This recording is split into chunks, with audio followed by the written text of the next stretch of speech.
Hey guys, we're moving on to energy issues now, and this one is a good one because it's we're gonna talk about just different forms of energy that's used compared to like fossil fuels. We'll talk about those. I'll cover the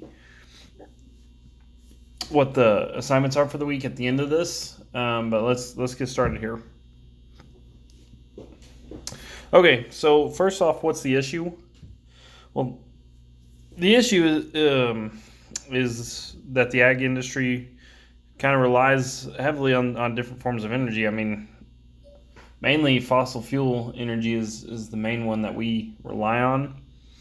Okay, and how we can use that to kind of supplement and move forward with the ag industry.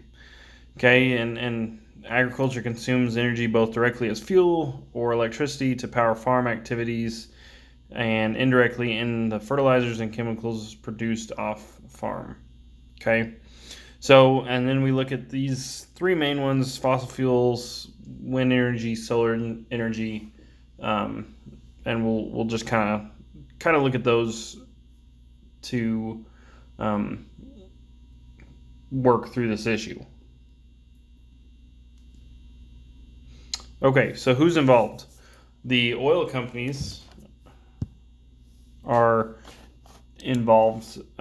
Big oil, wind energy, um, solar energy providers, state governments, federal governments. They're all involved. Looks like I skipped one, guys. Why is the issue important? Well, the issue is important because of mainly because climate change. Okay, so climate change is we've already talked about climate change, and a lot of people blame it on fossil fuels and the production of and producing fossil fuels. Okay, so it's the center of a lot of major political discussions, and different states will invoke different policies for different types of energy.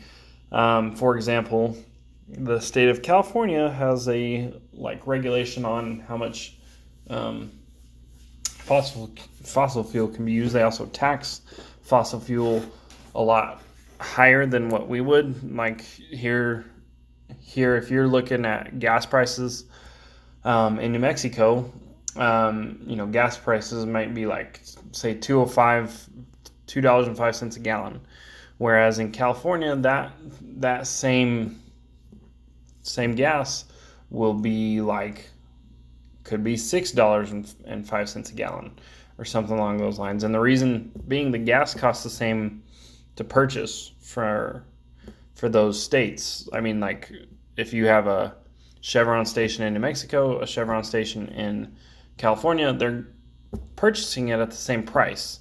It's just taxed a lot more than in California than it is New Mexico. Okay, so we talked about the who's involved. So how can the issue be defined? Well, it's determining which type of issue or which type of energy is best to use, and how energy affects climate change. That's the main thing. And I guess I didn't get all of climate change in there. Okay, so what's the historical background of this issue? Okay, so 1970s, you kind of see some solar energy start developing. 1980s, you kind of see some wind energy start developing. And then the 1990s is when they really started to try and develop these alternate forms of energy.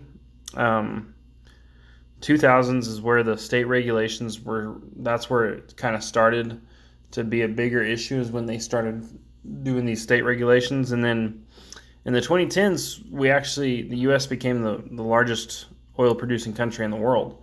For a long time we were behind Saudi Arabia, Russia, in producing oil. We now have the largest deposits. Well, we've always had the largest deposits. It's just we've been producing it at a higher level now. Issue now is that we've kind of dealt with this coronavirus for a few months now, and it's affected the oil industry, which is something that a lot of these people wanted to happen. Was they don't want us producing oil. They don't think we need to. They think it's bad for the environment, but it's not. And I'll tell you this, guys, California, they have all their regulations. They have all the stuff they do with energy. So if you go on the news and you see something about like California has rolling blackouts, it's because they rely solely on solar energy in like the big cities, like apartment buildings. They don't use fossil fuels to produce energy, which causes all these rolling blackouts. Their solar energy can't keep up with everything they're running. They're like air conditioning, all the stuff that we use, it's run off fossil fuels. Okay, they are trying to supplement that with solar energy, and it's not working. It's not working at all. Actually, it's been pretty hard on them because they have rolling blackouts every summer because they run their air conditioners because it's so hot, and so they just end up getting lots of blackouts every summer because they can't supplement that amount of energy, and that's affecting what they're trying to do.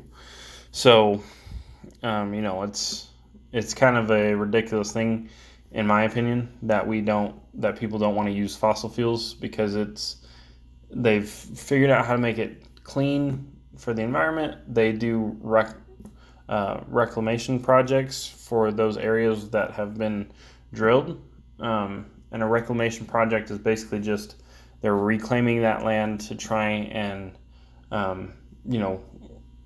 turn it into the type of land that it was prior to being used as a drill site, which is the right thing to do.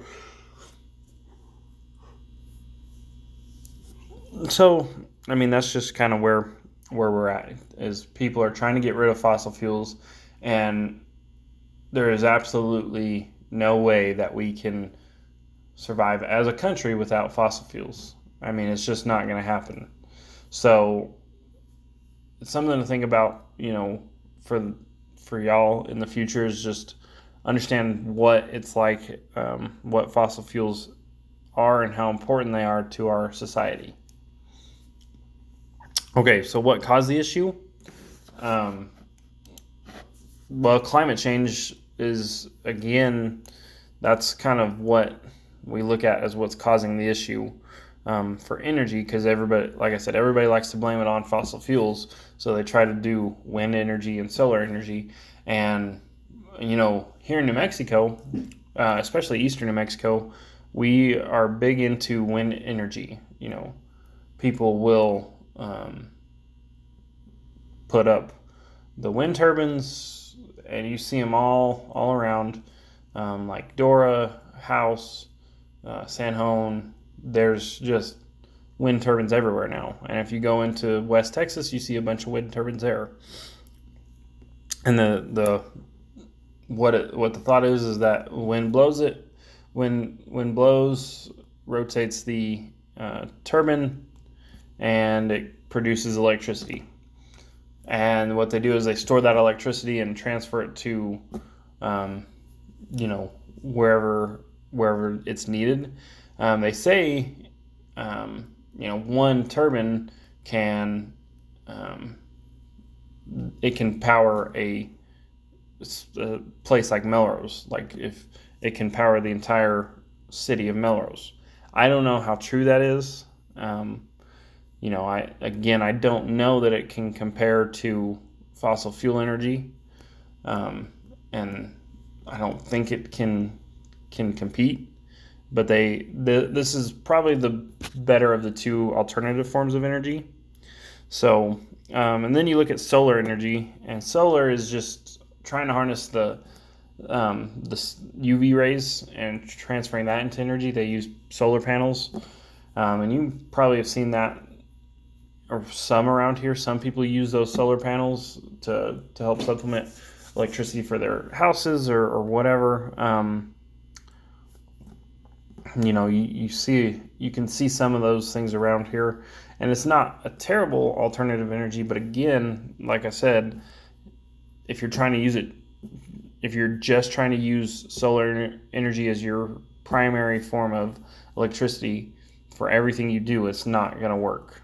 It's just not going to work, especially because there's going to be days where the sun isn't visible for those solar panels. So to me, it's not maximizing what energy and what electricity you could have.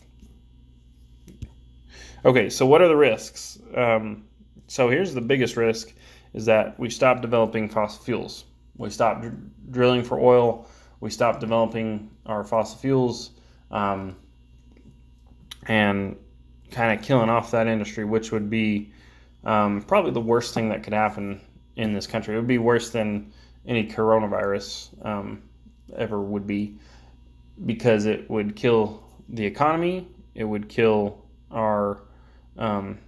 it'd kill a lot of our livelihoods, because we can't just flip and try and have electric vehicles or use these alternative forms of energy. It's just not going to happen. It's just not going to work. So it's pretty imperative that we keep fossil fuels in as our primary form of energy. And then if you've heard things about like the Green New Deal, they are trying to really harp on cattle producing practices, and what that would do is if you eliminate fossil fuels, it's going to devastate the cattle producing industry. So we can't lose out on producing cattle. It would affect like swine and sheep and pretty much any kind of meat that is produced, but it would be, because cattle is number one. It would pretty well devastate that industry. So that's kind of where that's at too. Okay, so what are the benefits? You could say the biggest benefit would be being able to effectively use alternative forms of energy. And when I say effectively, is not using them as a primary source of energy. Maybe a secondary source. I think that's fine. I don't believe that we can be using them as, I don't think it's effective for us to use them as primary forms of energy. I just don't think it would work. So, and we have, the Permian Basin in southeastern New Mexico, like Lovington and Hobbs and Artesia, all of those, a little bit into Roswell, and then West Texas, where there's like Midland and Odessa and all that. That's what's called the Permian Basin, and it is the largest oil reservoir in the world. And so we need to drill oil and produce oil, and that stimulates the economy. It stimulates jobs. It's good for everything. Before the coronavirus happened, New Mexico had a huge surplus because of the oil industry, and our state. Basically, our state had that surplus. It was we had a really good surplus. Now we're in a deficit because our governor, she ran through our surplus pretty quick in her 2 years as governor. So, and it's, especially during this coronavirus pandemic, she's really not done well at saving money.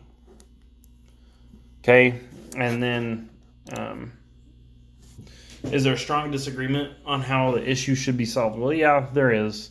People want to get rid of fossil fuels completely, and that's, like I said, that would be a big deal, and it would hurt our economy. It would hurt our livelihoods pretty big time. these people only want to use the alternative forms of energy because they think it's gonna keep the climate, it's gonna keep the climate from changing. And we've already talked about how it does. To me, it does not really matter what we do; the climate will change anyways.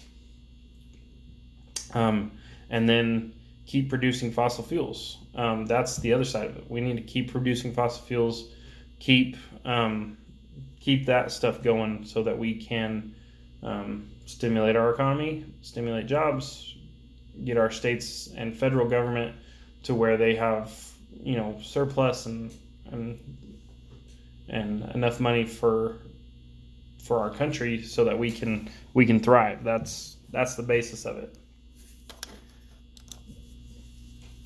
Okay, and as a summary, just know what the issue is, know how it's affecting us in New Mexico. So what the assignments will be this week. Again, I'm just going to post a discussion with this video, and then Tuesday will be I'll post the quiz, and that will be all you have for the week. If you guys have any questions, contact me through Wisdom. Text me, whatever you need to do. Just try to get a hold of me, whichever way you can. So, but that's all for this week, guys. We'll continue on next week. Bye.